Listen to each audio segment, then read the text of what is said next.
최근 해외 SNS에서 파이버 맥싱이라는 다이어트가 유행하고 있다고 이제 닥터리 TV에서 소개해 주셨는데 아침에 야채나 식이섬유를 먹는 것도 좋을까요? 네, 맞습니다. 요즘에 그 좀 긍정적인 반응인데요. 해외에서부터 그 파이버 맥싱이라는 다이어트가 유행을 하기 시작했어요. 우리나라 사람들도 이것을 같이 하시는 분들 많이 계신데, 파이버 맥싱이라는 건 결국은 섬유질을 많이 먹자는 운동입니다. 생각해 보면 뭐 어려울 것도 없는 건데 또 그렇게 또 쉬운 부분도 아닙니다. 한국인들이 보통 하루에 먹는 섬유질의 양이 많이 먹는 것 같지만요, 15g 정도밖에 안 됩니다. 이것을 점진적으로 늘려서 20 내지 30g으로 올리고 최대한 50g까지 올리자라고 하는 게 파이버 맥싱의 기본 토대예요. 그래서 이 섬유질을 많이 먹게 되면요, 식욕이 줄겠죠. 그러니까 섬유질을 많이 먹어서 배를 채워주니까요. 그리고 장에 내려가서 유익균의 먹이가 됩니다. 이 섬유질은요, 유익균 먹이가 되면서 우리 장을 튼튼하게 해주고 건강과 다이어트에 도움을 주는 이런 좋은 성분이 될 수가 있는 거예요. 그리고 또 중요한 것은 이제 위에서 한번 이제 섬유질이 완충제 작용을 하기 때문에 혈당이 급속도로 올라갈 것을 막아줍니다. 만약에 정제된 탄수화물을 공복에 먹었을 때와 섬유질을 충분히 먹고 나서 정제된 탄수화물을 먹었을 때 그 혈당 수준은 엄청나게 차이가 나거든요. 그래서 이렇게 섬유질을 먹는다는 건 상당히 도움이 돼요. 그래서 이 섬유질을 충분히 많이 드시는 게 다이어트와 건강에 상당히 도움이 된다. 그래서 이제 서구에서부터 이런 파이버 맥싱 다이어트가 유행을 했고요. 우리나라에서도 많이 이제 이것을 접목해서 다이어트를 하고 있는데 저는 좋은 현상이라고 생각해요. 단백질과 섬유질을 중요하게 생각해서 이것을 먼저 채우는 것들이 정말 중요하고요. 탄수화물은 나중 순위로 밀어 나가야 된다는 게 이제 요즘 모든 영양학계, 의학계의 주장이에요. 그래서 이렇게 하시는 게 좋겠고, 우리 현대 식단에서 어떻게 파이버 맥싱을 접목을 할 수 있을까 이렇게 생각을 해보면요, 하루 한 끼당요 자기 주먹만큼의 섬유소 꼭 먹자는 것이에요. 이렇게 해서 파이버 맥싱 다이어트를 하시면은 다이어트와 건강에 상당히 많은 도움이 될 겁니다. 이제 채소 중에 오이가 95%가 수분이고 섬유질은 적은 편이라고 하는데요. 우리가 알고 있는 것과 달리 섬유질이 적은 음식 또는 우리가 잘 모르는 섬유질 많은 식재료는 무엇이 있나요? 이제 섬유질이 우리가 많다고 생각을 하는데 섬유질이 적은 음식도 있죠. 그런 음식들을 말씀을 드리면 첫 번째가 배추나 상추 같은 잎채소예요. 우리 생각해 보면 김치 많이 먹으면 섬유질 섭취가 많이 될 것 같지만 썩 그렇지는 않습니다. 추가적으로 섬유질 섭취를 좀 많이 해 주셔야 돼요. 물론 안 먹는 것보다 훨씬 좋아요. 그런데 잎채소에는요, 배추나 상추 같은 속에 섬유질의 양은 약 5% 정도밖에 안 된다고 돼 있어요. 그 외에는 다 수분과 다른 물질들이죠. 그래서 섬유질이 그렇게 많지 않다는 거, 배추류에는. 그리고 두 번째는요, 고구마예요. 고구마도 좋은 음식이고 섬유질도 많다고 생각이 들지만 그렇게 섬유질 많지 않습니다. 고구마 드시면서 섬유질을 많이 채웠다고 생각하지 마시고 추가적으로 섬유질을 좀 채워주시는 게 좋습니다. 세 번째는요, ABC 주스, CCA 주스 이런 갈아낸 주스예요.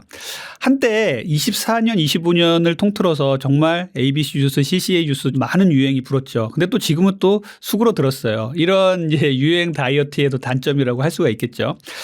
그런데 섬유질의 부분만 봐서는요, 저는 ABC 주스, CCA 주스를 추천하지 않습니다.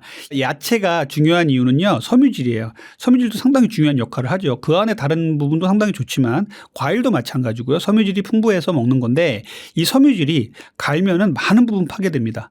즙을 내면요, 거의 다 파괴됩니다. 그래서 섬유질을 못 먹게 되는 거예요. 그래서 CCA 주스나 ABC 주스는요, 섬유질 함량이 아주 적어요. 그래서 생각만큼 CCA 주스, ABC 주스를 하루에 두세 번 먹었으니까 나는 섬유질을 충분히 채웠다, 이렇게 생각하시는 건 정말 오산입니다. 섬유질은 상당히 적다. 그래서 추가적으로 먹어야 된다고 말씀을 드리겠습니다.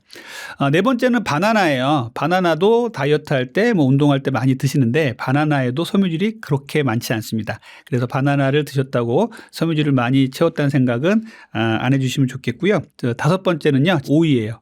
오이는 정말 좋은 음식이에요. 정말 자기 전에 먹어도 되는 음식인데 여기에는 대부분 95%가 수분입니다. 섬유질은 약 5%밖에 안 된다고 돼 있으니까 적은 음식입니다. 반대로 이 음식이 섬유질이 많았나 이렇게 생각하는 음식 중에 섬유질이 많은 음식들이 있어요. 첫 번째는 키위입니다. 키위에 섬유질이 상당히 많아요. 그래서 키위 먹으면 쾌변을 본다, 이런 말씀들 많이 하시죠. 그래서 키위는 다이어트와 건강에 상당히 좋은 음식이니까 많이 드시면 좋겠고요.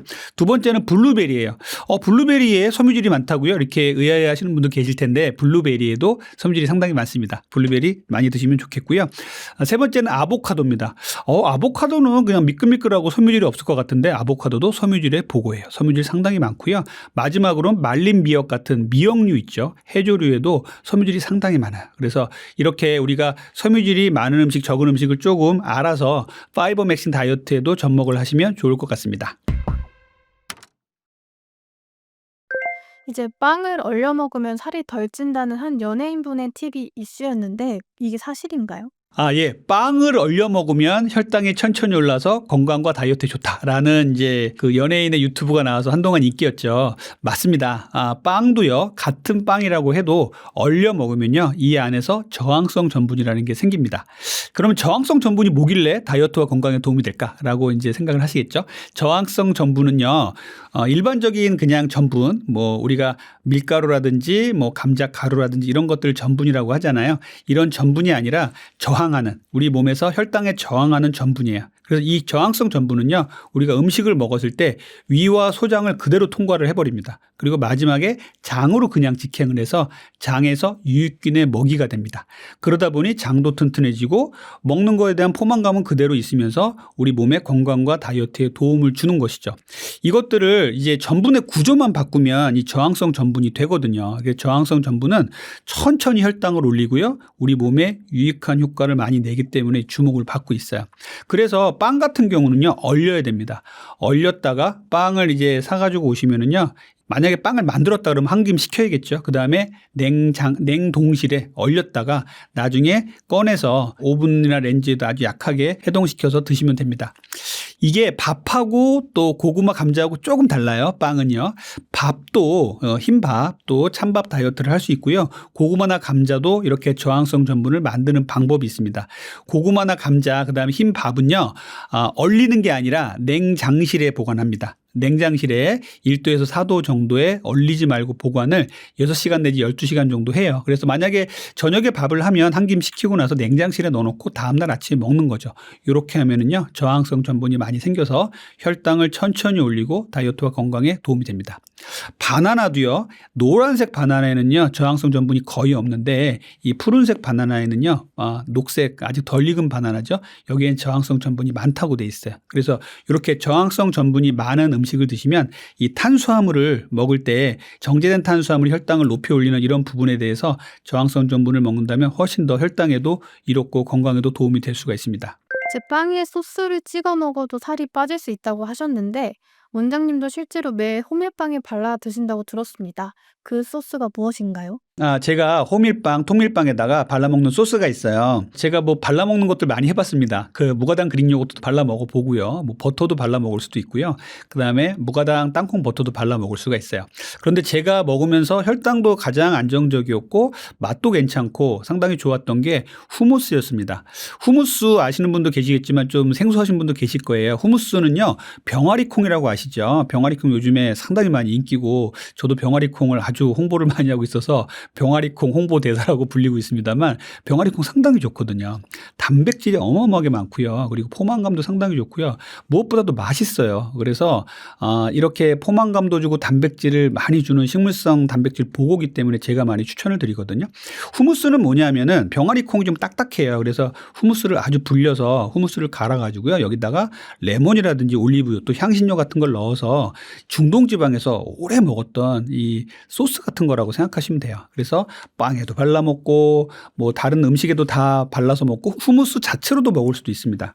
그래서 중동에서는 우리나라 김치처럼 사용을 합니다. 그런데 이 후무스가 이 혈당 수준을 많이 높이지 않고 건강과 다이어트에 상당히 도움이 되기 때문에 이제 저도 많이 이제 이용을 해 본 거죠. 그랬더니 상당히 좋더라고요. 그리고 후무스도 이제 잘 고르셔야 돼요. 아주 전통적인 그 중동 지방에서 먹는 걸 고르면은요, 그 특유의 중동 냄새가 납니다. 이런 거 아닌 국내에서 잘 만든 것들이 있으니까 우리 입맛에 맞는 거 고르시고요. 후무스가 또 맛이 없다, 혈당 수준이 너무 낮아서 단맛이 없다, 그래서 여기다 당을 섞는 것도 있으니까 잘 당이 없는 성분들, 저항성 전분이 많이 들어가고 당이, 탄수화물 총 함량이 5g 이하인 것들을 잘 고르시면 되거든요. 이런 걸 골라서 호밀빵에다가 후무스를 발라서 드시면요, 혈당 수준도 그렇게 많이 올리지 않고, 그리고 아침에 그리고 점심이나 저녁에 간식이나 이렇게 해서 충분히 잘 먹을 수 있는 좋은 음식이 될 수가 있습니다. 이제 야식은 먹고 싶은데 탄수화물은 부담될 때 자기 전에 먹어도 부담이 적은 음식이 있다고 하셨어요. 이제 그게 무엇인가요? 마이너스 칼로리 음식이라고 있어요. 마이너스 칼로리 음식? 모든 음식은 조금만 먹어도 칼로리가 높아질 텐데 마이너스 칼로리라고 생각하시는 분들이 계신데 마이너스 칼로리 음식들이 있습니다. 이거에 무슨 말이냐면 우리가 음식을 먹을 때 씹잖아요. 소화도 시키고 이것에 칼로리가 소비가 되죠. 이 칼로리보다 더 적은 음식을 먹는 거예요. 그런데 포만감도 있고 그러다 보니까 다이어트에도 좋고 밤에 그렇게 혈당도 많이 안 올리고 이런 음식이 있단 말이죠. 거기서 제가 가장 많이 추천드리는 게 오이예요. 그래서 밤에 정말 야식을 내가 끊고 싶은데 뭔가 입이 허전하고 속이 허전하고 그래서 뭔가 먹어야 된다 하시는 분들은요. 오이를 꼭 드십시오. 그래서 오이는요. 100g 먹어봤자 칼로리가 11칼로리 정도밖에 안 됩니다. 그리고 오이의 대부분은 95% 정도는 수분이에요. 그리고 다이어트에 좋은 성분 이뇨 효과도 있죠. 그래서 오이를 먹으면은요. 포만감이 생기고 다른 간식의 유혹에서부터 벗어날 수 있기 때문에 밤에 먹어도 괜찮습니다. 그래서 오이는 제가 많이 추천을 드리는 음식이고요. 오이의 성분 중에 우리가 다이어트에 그리고 건강에 좋은 성분들이 좀 주목할 성분들이 좀 있어요. 포스파티딜콜린이라는 성분이 있어서 다이어트에 도움이 되고요. 또 여기에 칼륨이 많아요. 그래서 이제 나트륨 많이 먹으면 짜게 먹으면은 이제 칼륨을 먹어라. 과일과 야채에 많으니까 칼륨을 먹어라 하는데 오이가 여기에 상당히 도움이 돼서 우리가 그 나트륨으로 인한 소금기로 인한 문제를 해결해 줄 수 있는 부분이 있습니다. 이뇨제 역할을 하는 성분도 있죠. 그리고 단백질을 분해해 주는 에레신이라는 성분도 있어요. 다이어트를 저는 하고 있으니까 다이어트에서 주목하는 성분은요. 쿠쿠르비타신이라는 성분이 있습니다. 오이를 먹다 보면 약간 꼭지 부분에 쓴 부분이 있죠. 이게 오이가 자기를 보호하기 위해서 만든 성분인데요. 이 쿠쿠르비타신이라는 성분이요. 체지방 감소와 포만감 증가에 도움을 줍니다. 그래서 이 오이를 먹으면요. 다이어트가 잘 되는 이유가 바로 이거예요. 그래서 이렇게 오이를 먹으면 포만감도 좋고 다이어트에도 도움이 되니까 만약에 여러분들이 다이어트를 하려고 그러는데 극심한 이 식탐이 너무 많이 생긴다. 이런 것들을 자제시키기 위해서는 오이를 먹는 것도 큰 도움이 될 겁니다. 나이 들수록 가장 빼기 힘든 게 뱃살인데요. 말라도 배만 나온 분들이 많은데 이분들은 어떻게 똥배를 없애야 할까요? 요즘 사람들은 팔다리는 가는데 배만 나와서 뭐 올챙이 배다, 거미형 인간이다 이런 얘기를 많이 해요. 우리가 배가 나오는 이유는 여러 가지가 있는데요. 우리 몸에 이제 정제된 탄수화물이 많아지고 또 스트레스도 많이 받고 이런 문제가 좀 있어요. 그래서 다른 전반적인 일반적인 비만과 뱃살을 빼는 비만은 조금은 달라야 됩니다. 내장 비만을 빼는 거는요.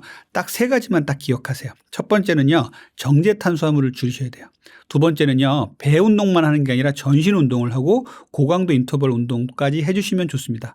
전신 운동을 하시라는 거. 세 번째는요. 스트레스와 잠에 집중을 하셔야 돼요. 자, 이게 왜 중요하냐면요. 일반적인 다이어트를 하실 때는 먹는 거 줄이고 뭐 유산소 운동도 하고 이렇게 얘기를 많이 하는데요. 그 뱃살이라는 거는 조금 달라요. 내장 비만이라는 거는 우리 몸의 대사가 많이 망가진 상태거든요. 이 대사가 망가지는 거의 1등 공신은 역시 정제된 탄수화물입니다. 빵떡면, 액상, 과당 이런 것들이 가장 문제가 되는 거기 때문에 이런 그 빵떡면, 액상, 과당 같은 정제된 탄수화물을 끊는 게 1번이에요. 그리고 탄수화물 양을 줄이시고 그 탄수화물은 먹되 통곡류 위주로 먹는다. 이것을 잘 지켜주시는 게 중요합니다. 두 번째는 운동인데요. 배가 나왔다고 그래서 배 운동을 한다고 배가 들어가진 않습니다. 배를 집어넣으려면요. 피하에 있는 그 피하 지방을 빼는 게 아니라 내장 지방을 빼야 되기 때문이죠. 물론 배에 근육이 너무 없어서 배가 앞으로 튀어나오는 분도 계세요. 아기들이 그렇거든요. 아기들이 많이 먹으면 배가 불룩하게 나오는 이유가 이 장을 싸고 있는 장을 보호하고 있는 근육이 약하기 때문인데 성인들도 근육이 너무 약하면 나올 수는 있습니다. 하지만 대부분의 성인들은요. 근육이 약해서 배가 나오는 게 아니라요. 내장 비만이 삐집고 나오는 거예요. 그래서 이 내장 지방을 빼려면요. 배 운동을 하는 게 아니라 전신 운동을 하셔야 됩니다. 그래서 전신을 다 사용하는 운동을 하십시오. 그리고 여기서 가장 중요한 건요. HIIT 고강도 인터벌 트레이닝이라고 해요. 자기가 할 수 있는 최대의 강도로 끌어올려서 운동을 하고요. 잠깐 30초에서 1분 동안 강도를 끌어올려서 하고 그다음에 불완전한 휴식을 1분 정도 취하고 또 이것을 반복하고 운동하고 하는 것을 3 내지 5세트 정도 한다 생각하시고 이것을 반복하시는 거 정말 중요해요. 그래서 전신적인 운동을 한다. 중요하고요. 세 번째는요. 스트레스하고 수면이에요. 이게 왜 중요하지라고 생각하시는 분들 많이 계실 텐데요. 현대인들의 내장 비만이 늘어나는 가장 큰 원인이 여기 있습니다. 스트레스를 받으면은요. 우리 내장 지방을 증폭시키는 그 수용체가 내장 안에 있어요. 그래서 우리 몸의 내장 지방은요. 스트레스와 아주 긴밀한 연관이 있습니다. 이것은요. 역사적으로 볼 때 진화의 과정에서 우리 몸에 축적된 결과예요. 예를 들어 예전에 원시인들이 추위와 그다음에 기아 그리고 동물의 쫓김, 상처 이런 걸로 고통받았을 때 지방을 내장 속에 축적해 놓음으로써 해서 더욱더 생존을 유지할 수 있게 만들어 놨던 기전이거든요. 그런데 현대에 와서는 그렇게 이게 필요가 없는데 상사한테 스트레스를 받는다든지 사회적 금전적 스트레스 받으면요. 내장 지방을 쌓는 기전이 계속 발전하는 거예요. 그래서 명상이라든지 호흡법이라든지 종교생활이라든지 취미생활 같은 걸 통해서 스트레스를 잘 관리를 해야 내장 지방이 빠진다는 걸 꼭 알고 계셔야 돼요. 스트레스 빡빡 받으면서 운동하고 식단 조절하시면요. 내장 지방이 안 빠져요. 이게 핵심입니다. 그리고 수면이에요. 수면이 현대인들에겐 거의 숙제가 돼버렸는데 이 수면을 못 취하는 분들 그리고 수면을 방해하면서 늦게까지 게임이라든지 뭐 자기 작업을 하는 사람들이 많아졌어요. 그러다 보니 우리 현대인들에게 수면이 상당히 중요해졌는데 숙면을 취하지 못하면요. 내장 지방이 쌓입니다. 스트레스를 받으면 내장 지방이 쌓이는 원리하고 비슷해요. 그래서 10시에서부터 새벽 2시까지는요. 성장 호르몬이 나와서 우리의 내장 지방을 빼주는 역할을 하는데 이 혜택을 누리지 못하고 새벽 2시에 잔다. 이렇게 생각하면요. 우리 몸은 내장 지방을 뺄 기회가 없는 거예요. 밤 10시 정도부터 7시간 반 전후에 수면은 꼭 취하실 것을 저는 꼭 말씀드리고 싶습니다.